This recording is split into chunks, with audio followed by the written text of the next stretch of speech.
Hi, everyone. Welcome to Kuck Baxter Facebook Live on Friday, January 29th.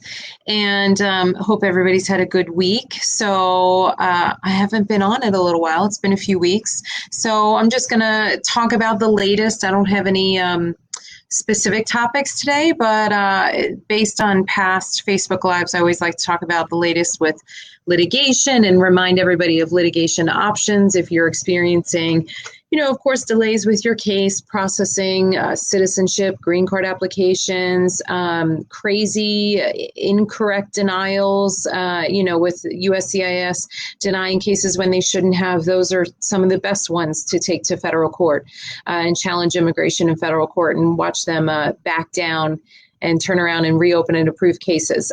So as an update to my last Facebook Live, which again, like I said, it was at least a few weeks ago, all of the cases that I had pending then in federal court for improper denials that I had talked about just as examples were, they're all case closed. So they were all reopened, granted. Two of them are new permanent residents. One of them is actually, all three of them are new permanent residents. Two are employment-based, and one was a separate sort of family basis or VAWA, widow petition basis, actually. So in any case, that just gives an example of sort of the wide variety of cases that we can pursue in federal court. And just the fact is we have to do it sometimes, right? There has to be a better way to challenge some of these denials. Now, hopefully things will be looking up, right? I've even seen a few great new decisions showing up from the BIA. Still some bad ones, but a couple that have been surprising. You've probably heard on the news and in media all the talk about President Biden, which is great to say, and the impression that he's giving, of course, of immigration reform and proposal that he has, and wanting to pass the DREAM Act and all of that. And so we are hopeful. I don't want to say I want to get my hopes up too much. Obviously we've been hopeful in the past and then have been disappointed, but I really do think, and we think this time that our administration is sort of in a position where more on both sides, particularly obviously on the Republican side, recognize that something has to happen, and my hope is that based on President Biden's history, in office in general, that he hopefully he's the type of leader that can really, really be able to negotiate and get some agreement on both sides with a good proposal and some really good workable reform that will help, obviously, hopefully millions, DREAM Act, undocumented, and so on. So, of course, we just need to keep an eye on that. The only thing I can say in preparation is, of course, I've already gotten lots and lots of emails and phone calls of old clients that I haven't heard from in a long time, some who we just couldn't do anything for, old consultations that it's been many years, maybe since I've spoken with somebody. And the only thing I can say at this point is keep a hold of your documents, keep good records, copies, proof of your presence in the U.S., paying your tax returns, all of your biographic documents, your kids' birth certificates, your marriage certificate, keep that all in a safe place so that you can you have a go-to file, so that if you hear something, of course, if something passes, it's going to be the floodgates, right? And so we'll be getting lots of phone calls and requests to help. And so we'll obviously want to be able to help you guys as much as possible. And so that's the best way that I can tell you to at least prepare, is make sure you have a good file at home that you're keeping safe in a dry place, so that you have those documents ready to go. Maybe make sure that you have a valid passport. If your passport's expired, I don't know what requirements are going to be. We can never be sure, but it's almost nearly always at least being able to prove your presence in the U.S. If you have any criminal history, make sure that everything that you have. Make sure that if you don't have certified dispositions, that somebody is helping you get those, if you're not comfortable and maybe don't want to go to the clerk of the court, but you've got stuff out there that we will always need to see for any applications that are being filed. We'll need to see certified dispositions so we can analyze what you're eligible for. If you're eligible, we don't want to file something that you might not be eligible for. Also, though, just because those typically have to be provided no matter what, even if it doesn't cause a problem, still has to be provided. Driving without a license, things like that. So just make sure you have all that stuff. So I see a couple of, one question coming in. Will the people with double entry also be able to apply? So that's a really good question. And I think what you're referring to are individuals who may be subject to the permanent bar. So it can never hurt to go through and send some reminders as to what the permanent bar means, what the 3 and 10-year bars are, and what could happen there. So just as a reminder, the 3 and 10-year bars, the 3-year bar is if somebody enters the United States with or without papers and overstays or is in the U.S. for 6 months or more without status and then leaves the United States, that person will be subject to a 3-year bar. If the person's in the United States for a year or more, departs the U.S. and attempts to return, they would be subject to a 10-year bar, okay? And then if the person who overstayed by a year or more attempts to return again without papers, okay, without being lawfully admitted or inspected or having been issued a visa or something like that, and they re-enter, they are then subject to a permanent bar, which is, I think, the reference to that question above. And so what that means is if you're subject to the permanent bar, that means that typically that individual will have to spend, there are some exceptions, but for the most part, that person would have to spend at least 10 years outside of the United States before even being eligible to pursue any status going forward. Okay, and so part of the president's proposal and what's possibly included in reform package is eliminating the 3 and 10-year bar and the permanent bar. If that happens, I can only say, fingers crossed, if that happens, that would be massive. That would be monumental, because being able to remove that would help so many individuals who have been here for many, many years and may have traveled back to their home country for a week or two. The death of a family member a lot of times is something that comes up, and somebody feels the need to leave and travel, and I understand that, and it's just such a harsh penalty. So I can only hope that that does happen. Okay, I don't know if it will. Of course, we won't know what will ultimately end up in this bill, but we're hopeful, and it's certainly been talked about. So we're just going to keep our fingers crossed. So let me go back up to the top of the questions here. So I see a lot of the same exact posts from the same person. So if you could just post that just one time, okay, so it doesn't clog up for other people to ask questions, that'd be great, because it's on here at least 10 times. So I can't give you an update right now. Mr. Kuck goes ahead and he'll give those updates when they do their Facebook Lives after hearings that they have. They always update, so I don't want to devote too much time to that, because he has those special Facebook Lives that he does just for that. So you're always going to be getting information that way. I don't have a specific update. I wasn't on the call for the hearing, okay? So let's see some other questions here that I can answer for you guys. And I just see some people tag. So hi, everybody out there who's listening. Thank you for listening. And is PP 10014 going to be lifted by the Biden administration? I think so. We keep hearing rumors. I think it's going to happen. We think it's going to happen very soon. So, of course, if that does happen, I can't necessarily predict everything that's coming, but those are the rumors. And so, of course, if it does, that'll change a lot as well, which would be excellent. And I see a question here, any updates on EAD issuing through marriage? My current one's expiring. I can't renew that one, so I'm still waiting for my EAD marriage, but it's still been 6 months. I actually think we just spoke, so I kind of gave you some information there.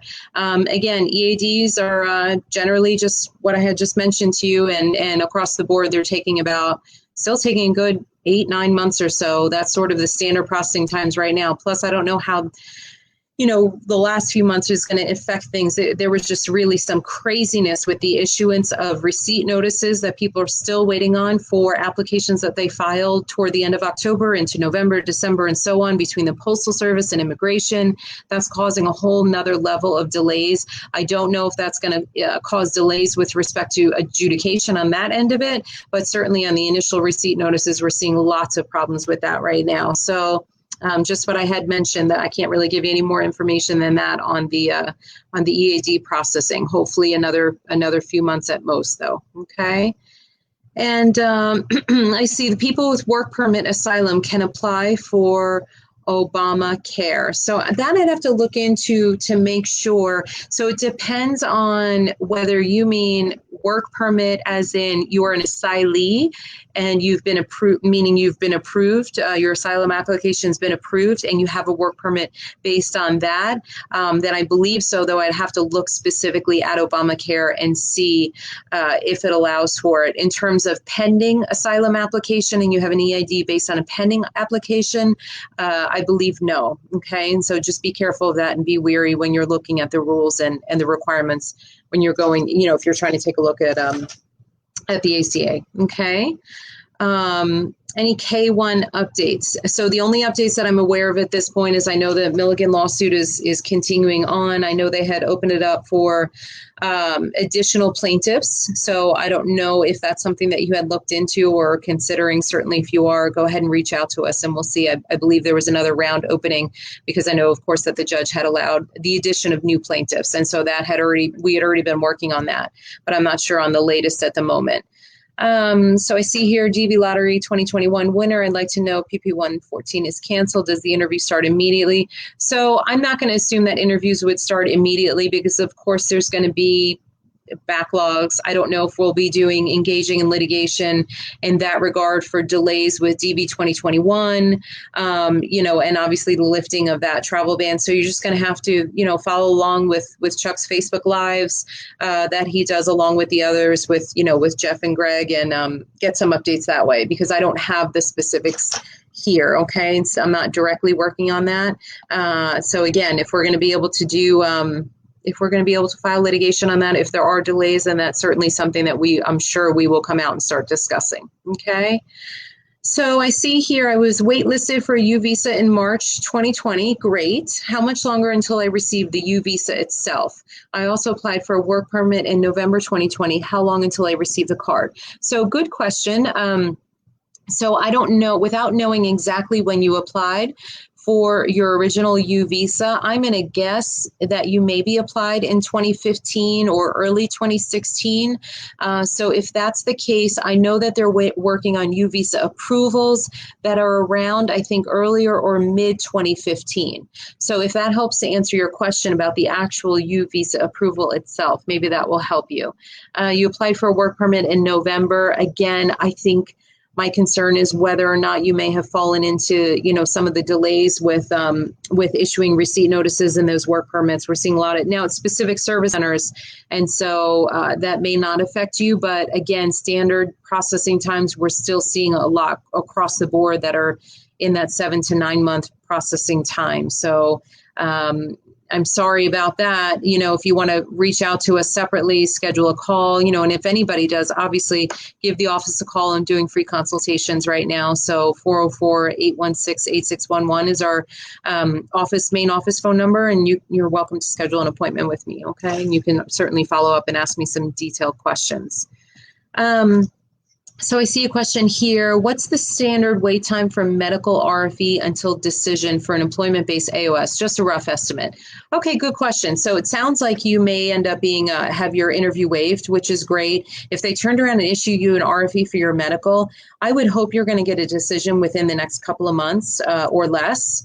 Depending on how quickly you probably got it back to them. I'm guessing it was sent back pretty quick. So I would hope maybe within 60 days. That's what I'm seeing in some cases. And but sometimes it also, obviously usually when they send the RFE for the medical, they've gone ahead and reviewed everything else and they're just asking for that medical so they can go ahead and adjudicate. So I'm going to say a couple of months, maybe 90 days or less, just to be on the safer side. But I think that's probably about what you're looking at time-wise. So I hope that helps you and good luck. Hope it gets approved very soon. And 20 lottery winners still in KCC. Yeah, that's still got to wait for updates from Facebook Live for DV 2020, guys. I just can't answer those specific questions. I'm sorry, but I know for sure you're getting the most up-to-date information from Chuck and the gang working on that case. Okay. Hey, I've been on a work permit since 2010. Okay, no DACA or TPS, haven't been to court in years. Will I be able to fall under anything that Biden has been speaking about? So, in answer to your question, while I don't know the specific application, your underlying application that you have pending, I'm just going to guess that maybe it's a cancellation of removal application. Maybe it was an underlying asylum, but a lot of times it may have been cancellation of 42B application.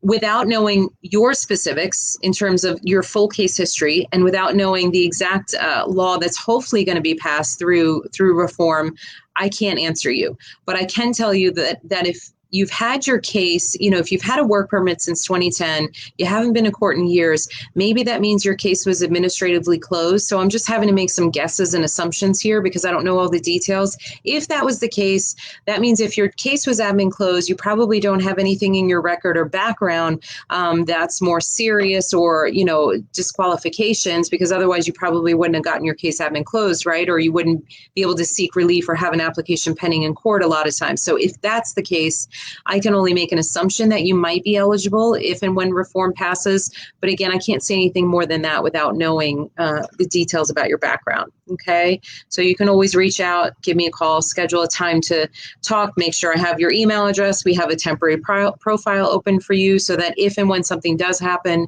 it might be a little bit easier for you than just to reach out, check in with me and say, hey, we had a consultation and it looks like this just passed. I might be eligible. Can we talk about it? So that may be a good idea for you. Okay. I don't understand the question about why reissue 2020 visas without any annotations on the visas not on board from the airlines.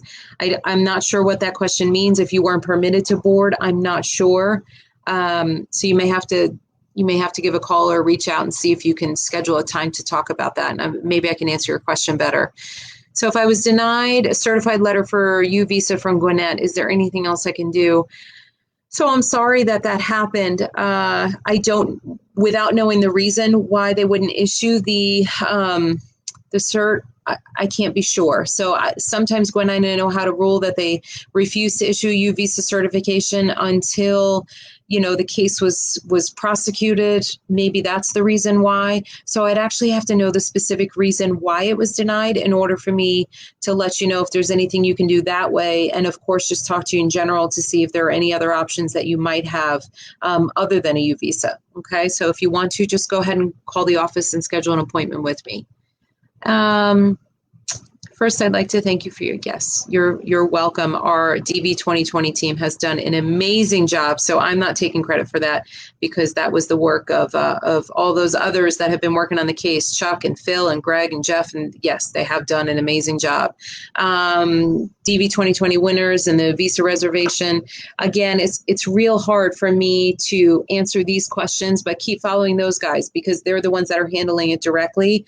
And so they do those special Facebook Lives just for that information. So let's focus on maybe some of the other questions that come up. Hi, Manweeb, how are you? Has your firm worked on HHS waivers for physicians? Yes. Can you comment on how long that does take and when is a good time to start asking? Oh, okay. So why don't you just go ahead and give me a call or send me an email and we can talk about it, okay? So, I'm happy to talk with you about it next week. I definitely should have some time. So just send me an email and we'll discuss it. And I can talk to you about all the processing times, details, requirements for her, okay? So nice to hear from you, but definitely just send me an email. We'll go from there, okay? And hey there, so I have a question that says, my husband and I are currently waiting for CIS to reopen to continue our marriage immigration case. We have been approved for the 601A waiver. Great. How much longer are we going to have to wait to complete the last process? We have paid our fees and it's coming on a year, but nothing can be done. Well, we have to resubmit the fees. Okay, so generally, if you've paid the fees and you've stayed on top of the case and you're only waiting on the MVC to come back and schedule your appointment, to have the appointment at the consulate, you will not have to repay the fees because you've not done anything to cause any delays. So that's not a problem for you. It's great that the waiver is approved. I'm assuming everything else is with the NVC and you're just waiting for the interview to be scheduled. So I don't know for sure maybe what consulate we're talking about. Consulates are slowly resuming and have resumed visa processing. Travel bans are hopefully going to be lifted. There's still that national interest exception, but everything is still slow going and delayed. So one, I'd have to know the specific consulate that we're talking about to give a better idea, and then look and see, because some are kind of processing faster and more cases than others. Other ones are still, a lot of it is COVID dependent, resources, things like that. But I am hearing, let's say hypothetically, if it's Ciudad Juarez, I have heard Ciudad Juarez has been scheduling appointments again, but it is still slow going. So many of our cases out of Juarez are taking more than a year, more than a year before they get scheduled for the interview. So they were already upwards of a year before COVID. Right. So that's why a lot of that is taking so long. Of course, if anything happens and reform passes and, your spouse is still in the U.S. and waiting and eligible for any new relief, that might be something to consider as well. Okay. So just something to think about. And you are welcome. And just feeding through these other emails. Let's see here. So my mom hasn't been able to fly back to Venezuela, apply for an extension. Okay, never got an answer. So just word of warning, guys. And I know a lot of you are in this position or have family members visiting in this position. The I-539 extension of status, many of them were filed in 2020. For B2 extensions of status, there are significant delays with 539s just in general, because there's different visa categories that go with a 539 form. So they're easily taking a year to get a decision. So you end up having to reapply for another extension before you even get the approval of the first extension. And so that's the case here. Never got an answer from CIS, reapplied in January for another extension. She still hasn't received an approval or a denial, not even an appointment for biometrics. I assume she's still protected, correct? Well, that's a really good, important question, because she's still protected in as much as she has made the effort to file an extension timely and to timely file another extension to tag on to the first one. And so that is the correct thing to have done. But the problem and the word of warning is she's in the long run only protected if and when both of those extensions are actually approved, right? So assuming the first extension gets approved through, from May until the end of the year, and then the second extension was timely filed and that gets approved through, let's say, I don't know if we're talking the end of May, beginning of June, then yes, she's protected. But the problem with those applications is if they are denied, okay, so let's say she's still here in March or April, she hasn't been able to return back, and ultimately one or both of those applications is denied, then her unlawful presence in the United States goes back to the original expiration date on her I-94. And that means then she's got unlawful presence of greater than 6 months and then nearing unlawful presence for a full year, such that if she were to then depart the United States after that, she would be subject to what I talked to earlier, which is the 3-year bar if you're here more than 6 months without status, 10-year bar if you're here more than a year without status. So that is the caveat to these extensions that you have to really be mindful and careful of,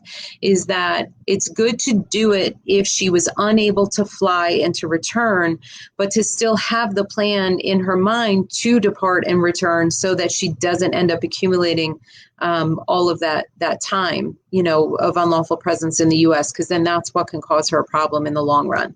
So if you, obviously, if you want to have a phone call to see about any other options or what she should do, go ahead and call the office and schedule an appointment.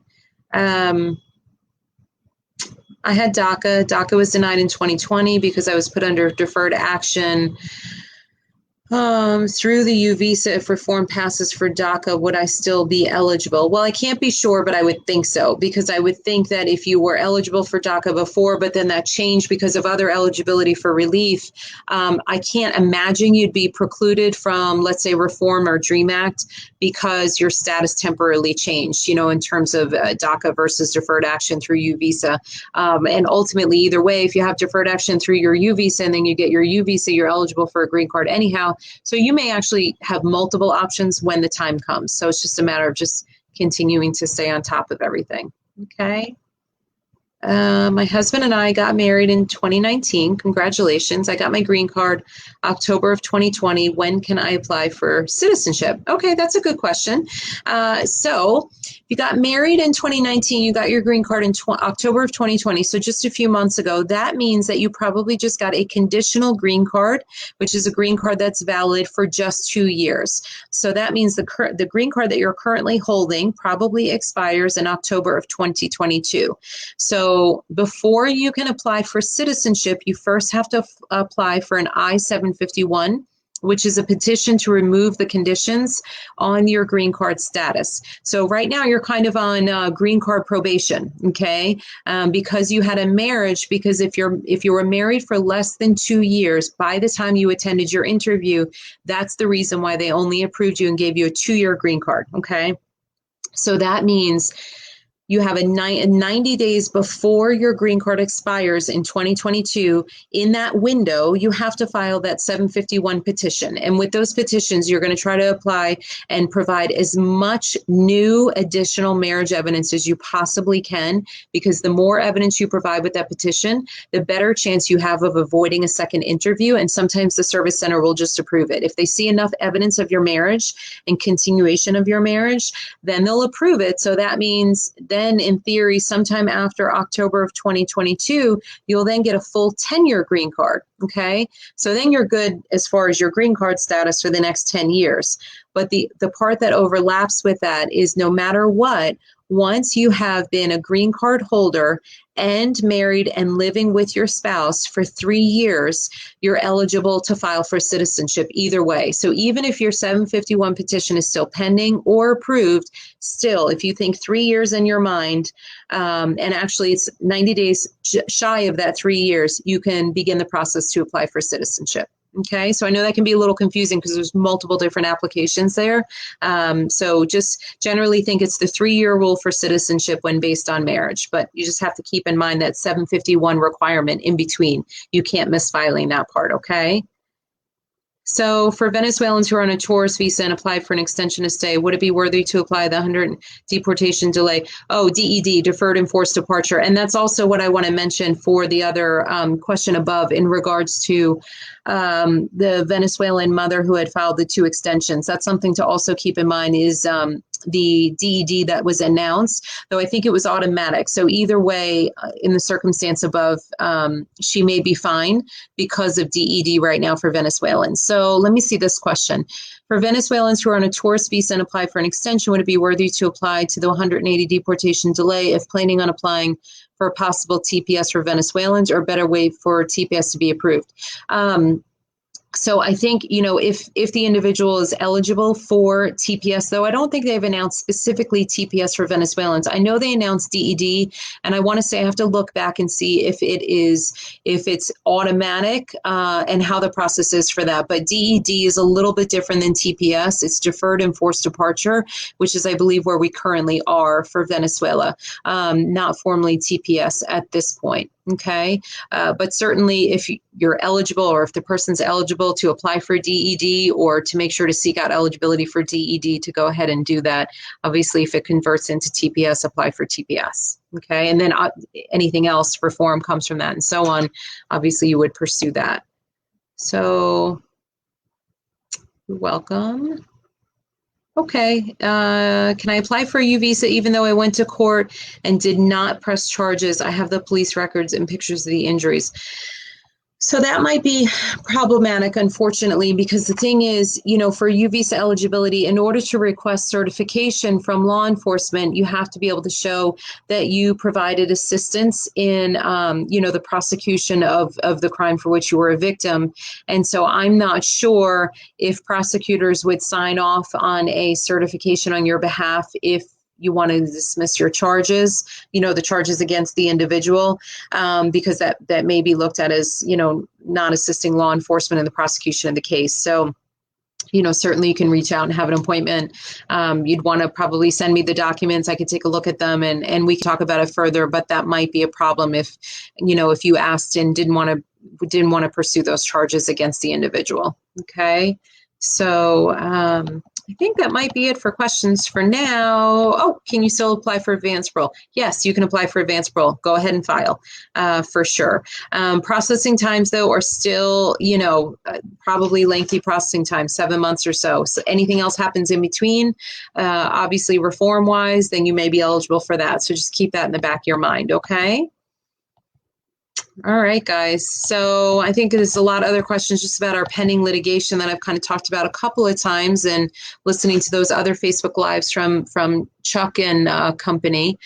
Waiting time for a pending asylum case. My application is since December 2015. I haven't got my interview yet. I'm so sorry to hear that. And, unfortunately, I want to say last year I was saying processing times were about 4 years. Clearly, it's going on longer, and just there's so much backlog with asylum affirmative. I'm guessing you mean an affirmative asylum application, but certainly let me know if you mean defensive as in you're in removal proceedings. But I'm assuming you mean affirmative as in you filed it with the asylum office and you're waiting for your interview with the asylum office. There's a massive backlog because there were thousands upon thousands of applications filed for several years for purposes other than pursuing legitimate asylum claims, unfortunately, a lot of times, and it really clogged up the system and really created some backlogs. And so I wish I could tell you right now, it could be another couple of years. And also, I don't know with our new administration, what may come of that, how things might change. That's the best that I can tell you right now. So I'm sorry about that. But there are significant delays. So, it's not just your case. It's not anything in particular. It's just a lot of backlog. So, guys, I think I've answered all your questions for today. I hope so anyhow. So like I said, if you want an appointment, you're welcome to call and schedule. I'm happy to talk to you about it. I am still doing free consultations. That's no problem. If you want a Spanish speaking attorney, obviously we have plenty of Spanish speaking attorneys as well in the office. If you'd like to make an appointment, I saw a couple emails come in Spanish. That's fine too. Or I have my assistant Veronica. She interprets for me when somebody wants to have an appointment with me, but Spanish speaking, that's no problem. So guys, take care and have a nice weekend. And again, this is Danielle Claffey. If you wanted to call, make an appointment with me. Okay? Take care, guys. Thank you. Bye-bye.